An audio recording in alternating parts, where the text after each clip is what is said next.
Ladies and gentlemen, welcome to the Kakasungura YouTube channel.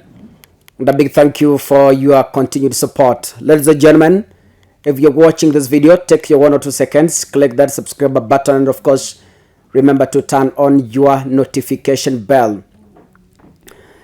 Kakasungura, I have been following the happenings since the president appointed some people into CS position, the nominees to occupy his cabinet.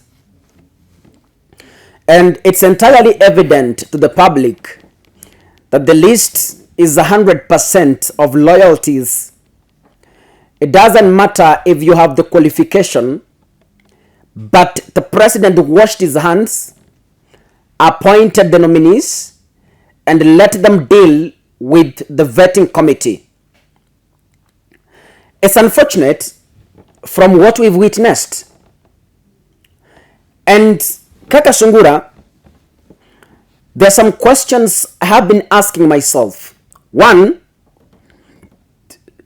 if indeed the Kenya Kwanza government is a dictatorship government, I can say yes, because that has been evident. Number two, we have seen the judiciary portraying itself as a body that is controlled by the state. You and I have been in Kenya, or if you are not in Kenya, you always follow news headlines in this country. There has been suspicious withdrawal of cases from the courts. Even if there were malicious cases instigated by the outgone regime, the rate at which they are being dropped is raising alarm to serious Kenyans who bother to reason. Any person who has been given something in this government, if the person had anything that was near to a case, you have seen in the public domain, in news media, they have been withdrawn. This is telling Kenyans that as much as we were yearning for an independent judiciary, it's very sad that in this dispensation, still we have a judiciary that publicly portrays itself like a body that is being controlled by some powers seated somewhere. But something tells me, Kaka, yes, of course, this is the freedom the Kenya Kwanza have been yearning for. The day those cases will come to an end without explanation. Ladies and gentlemen, I can say without fear of contradiction that the judiciary in this dispensation will remain in the books of history as a body that was maliciously being controlled by some political powers to benefit politically. Because I know, if you are a CS nominee who has been nominated, or any other person who has been appointed by the president, and you are supposed to go through vetting, the first thing you are supposed to do is be clean from crime. Be clean from graft. Those are the two serious things that you must work on to clean yourself before you even face the committees. Now I was asking myself, all along these people have been having cases, and just few weeks to the vetting, the cases have disappeared without any explanation, even if they lacked evidence. Ladies and gentlemen, Kenyans, we deserved an explanation. Why? We trust the judiciary. These are the people we believe are supposed to fight for the rights of citizens. But when you find these bodies are turning against their own citizens, it tells you, Kakasungura, in Kenya, there will never be justice as long as you have money and well connected. I am speaking this without fear of contradiction, that in the country we are living in, is publicly portrayed that there is no single day that a mere Kenyan, a hustler back in the village, who doesn't have any connection to the judiciary, will have justice in the corridors of the courts. Forget about it. Ladies and gentlemen, today there were vettings. And I want to direct my focus on Aisha Juma, for instance.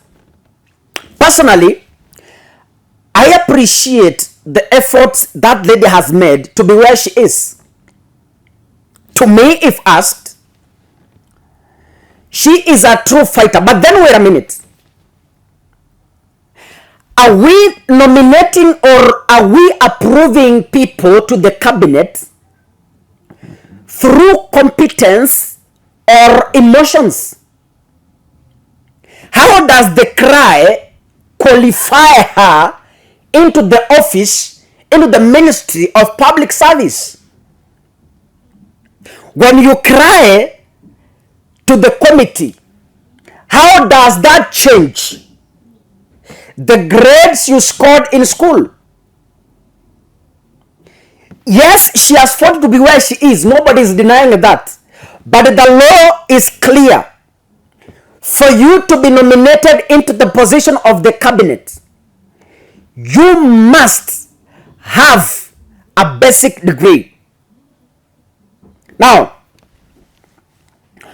Aisha Juma went into details explaining to us how she got saved from Muslim to Christianity, or how she got it converted. That is not my business here, because this channel has followers from the Muslim community and the Christian community. That is not my focus. She dwelt so much on telling us on how she converted from Muslim to Christian. She focused much on telling us on how she dropped out of school. She focused much on shedding tears.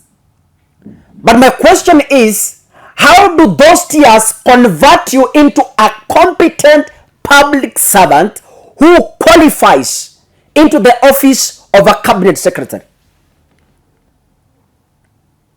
Ladies and gentlemen, I have witnessed comedy and pandering from the chairman of the committee, that is Moses Wetangula, who we know is a loyalist to the president, and he is there to make sure that any person nominated is not grilled against to the Mwakenya they were given.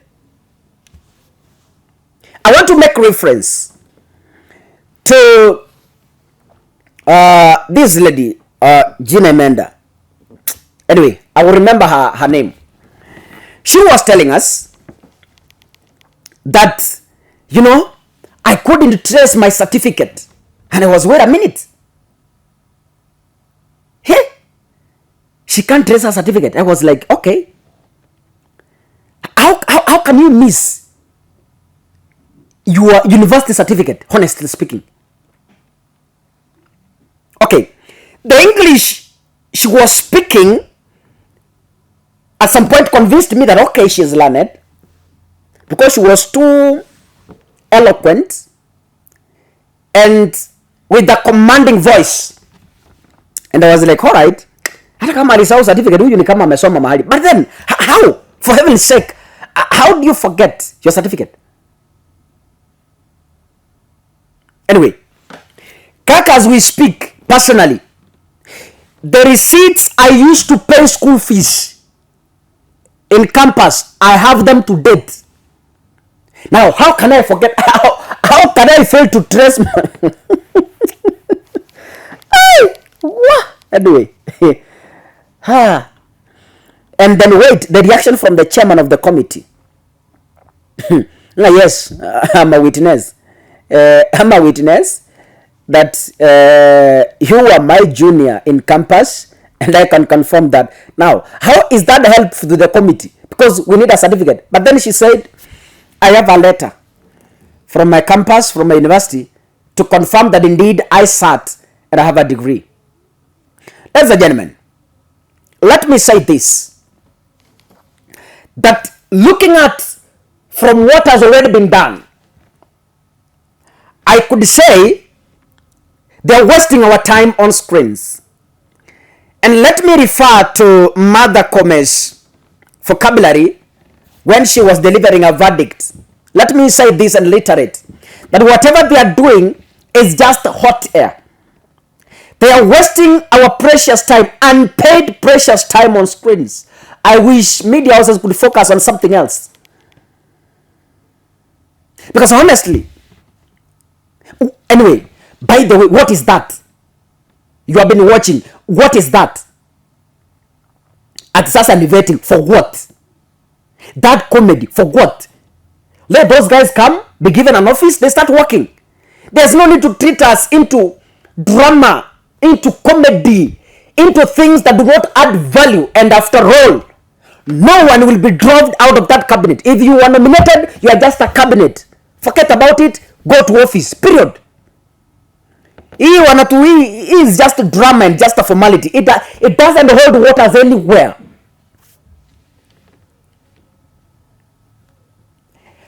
And you know, ladies and gentlemen, my second observation,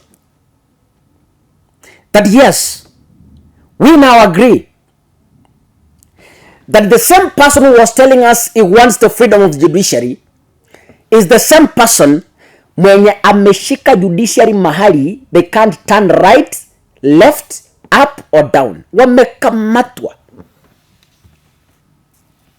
And expect more. Yes, they have the freedom. Graft cases have been thrown out. Murder cases have been thrown out without any explanation.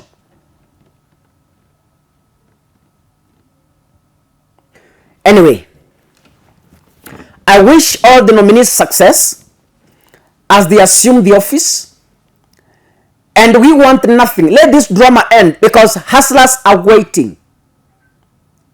Hustlers are waiting the promises that were made during the campaigns. Personally, I am waiting to see. Wawachana na hii kitu, wale walikuwa nominated wote waambiwe this is your office, wewe ingia. This is your office, wewe ingia. This whether you have a degree or not. Yes, of course. The president alikuwa point. There's nothing to worry about it. He's the final man, he's the final say. It's evident. An all-knowing man. Ladies and gentlemen, that is Kenya for you for the next 5, 10 or 20 years or even 50. Who knows? God bless you. Keep subscribing and keep watching, ladies and gentlemen. Thank you so much.